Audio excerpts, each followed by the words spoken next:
బూతుల శాసనసభ్యుడు గుడివాడ గుట్కా పాండు కొడాలి నాని ఎన్నికలకు ముందే చేతులెత్తేశాడు. వైసీపీ నుంచి జంప్ అయిపోతాడా? తెలంగాణ ముఖ్యమంత్రి రేవంత్ రెడ్డి కాళ్ళపై పట్టడానికి ఎందుకు సిద్ధమైపోయాడు? మరి రేవంత్ రెడ్డి ఎలా రియాక్ట్ అయ్యాడు? అసలు కొడాలి నాని ఇలాంటి ప్రయత్నం ఎందుకు చేస్తూ ఉన్నాడు? ఏంటా కథ అనేది ఈ వీడియోలో వివరించబోయే ముందుగా ఇప్పటివరకు మన ఛానల్ సబ్స్క్రైబ్ చేయని వాళ్ళు ఖచ్చితంగా సబ్స్క్రైబ్ చేయండి, మరో 10 మందితో చేయించండి. ఇక విషయానికి వస్తే, బూతుల మంత్రిగా ఫేమస్ అయినటువంటి కొడాలి నాని చంద్రబాబు నాయుడు గారిని, పవన్ కళ్యాణ్ గారిని, లోకేష్ గారిని ఇష్టం వచ్చినట్టు కారుకూతలు కూస్తూ ఎన్టీ రామారావు గారి కుటుంబ సభ్యుల్ని, మహిళల్ని కూడా నీచంగా మాట్లాడినటువంటి దౌర్భాగ్యుడు అనేది మనందరికీ తెలుసు. అధికార మదంతో ఒళ్ళు కొవ్వెక్కి ఇష్టం వచ్చినట్టుగా మాట్లాడుతూ తనకిచ్చినటువంటి మంత్రివర్గ శాఖ విషయంలో ఏమీ పేకపోయినప్పటికీ, గుడివాడ నుంచి శాసనసభ్యుడిగా గెలిచినప్పటికీ ఏమీ పేకపోయినప్పటికీ, కేవలం బూతుల ద్వారా ఫేమస్ అయినటువంటి ఈ దౌర్భాగ్యుడు ఇప్పుడు మాత్రం కొంచెం రియాలిటీకి వచ్చినట్టుగా తెలుస్తూ ఉంది. గతంలోనే అతని ఆరోగ్యం బాగాలేదని, వచ్చే ఎన్నికల్లో తన సోదరుడి కుమారుడికి సీటు ఇవ్వాలని చెప్పి జగన్మోహన్ రెడ్డిని బతిమలాడుతున్నాడని, ఎన్నికలకు ముందే పారిపోవడానికి రంగం సిద్ధం చేసుకుంటున్నాడని వార్తలు వచ్చాయి. అయితే ఇప్పుడు అనూహ్యంగా తెలంగాణ ముఖ్యమంత్రి రేవంత్ రెడ్డి కాళ్ల మీద పడటానికి సిద్ధమైనట్టుగా తెలుస్తూ ఉంది.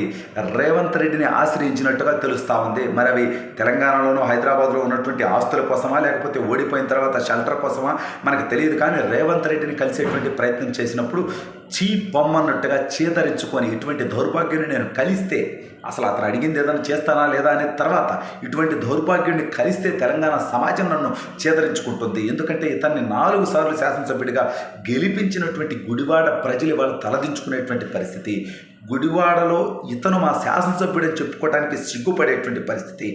మహిళల్ని కించపరిచే విధంగా, అందులోనూ ఆంధ్రుల ఆరాధ్య దైవం అన్న నందమూరి తారక రామారావు గారి కుటుంబ సభ్యుల్ని, కుమార్తెల్ని, భువనేశ్వర్ గారిని, పురంధరేశ్వర్ గారిని కూడా కారుకూతలు కూస్తాడు. రాజకీయం మాట్లాడాలంటే దమ్ముగా, ధైర్యంగా, సబ్జెక్టు మీద, టాపిక్ మీద లోకేష్ గారితోనూ, చంద్రబాబు నాయుడు గారితోనూ, పవన్ కళ్యాణ్ గారితో పోరాటం చేయాలి. కానీ ఈ దౌర్భాగ్యుడు దిగజారిపోయి చంద్రబాబు నాయుడు గారిని, లోకేష్ గారిని బూతులు తిట్టడంతో పాటు ఇంట్లో ఉన్నటువంటి మహిళల గురించి కూడా మాట్లాడతాడు. వీడి ధైర్యం ఏంటంటే, తెలుగుదేశం పార్టీ వాళ్ళు ఆ స్థాయికి దిగజారి ఇతని గురించో, ఇతని కుటుంబ సభ్యుల గురించో, ఇతని కుటుంబంలో ఉన్నటువంటి మహిళల గురించో మాట్లాడరు అనేటువంటి ధైర్యం వీడిది. వీడికి ఆ ధైర్యం ఎక్కడదంటే, చంద్రబాబు నాయుడు గారి దగ్గర పనిచేసినప్పుడు వీడు తెలుసుకున్నాడు. చంద్రబాబు నాయుడు గారు మహిళల జోలికి, కుటుంబ సభ్యుల జోలికి పోరు, రాజకీయం మాత్రమే చేస్తారని తెలిసి ఆ ధైర్యంతో బరి తెగించినటువంటి ఈ దౌర్భాగ్యుడు గుడివాడ పేరుని భ్రష్టు పట్టించినటువంటి విషయం ఇవాళ గుడివాడ ప్రజలు కూడా గుర్తించారు.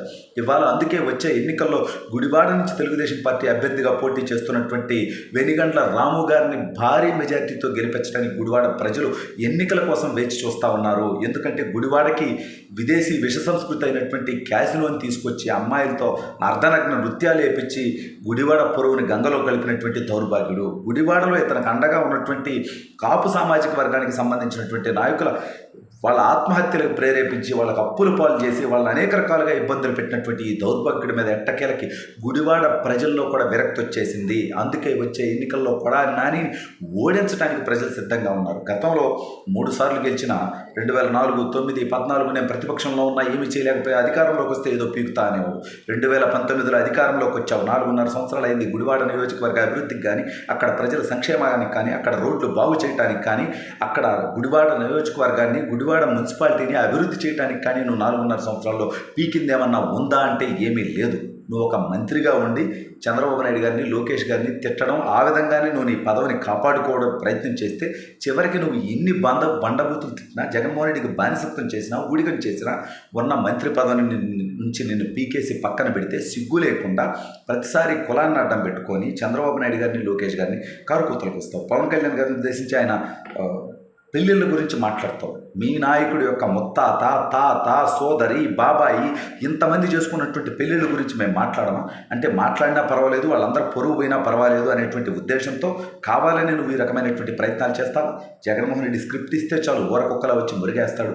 చంద్రబాబు నాయుడు గారు, లోకేష్ గారు, పవన్ కళ్యాణ్ గారు ఎక్కడన్నా మాట్లాడగానే, బహిరంగ సభల్లో పాల్గొనగానే, లేదంటే వీళ్ళు చేసేటువంటి తప్పుల్ని, అరాచకాలని ప్రశ్నించగానే ఈ కుక్కని బయటకు వదులుతారు. తాడేపల్లిలో పెడిగ్రీ వేసేసిపోయి మురగపొమ్మని చెప్పి తోక ఊపుకుంటూ వచ్చి మీడియా ముందు కారుకూతలు కూసి వెళ్ళిపోతుంటాడు ఈ దౌర్భాగ్యమైనటువంటి వ్యక్తి.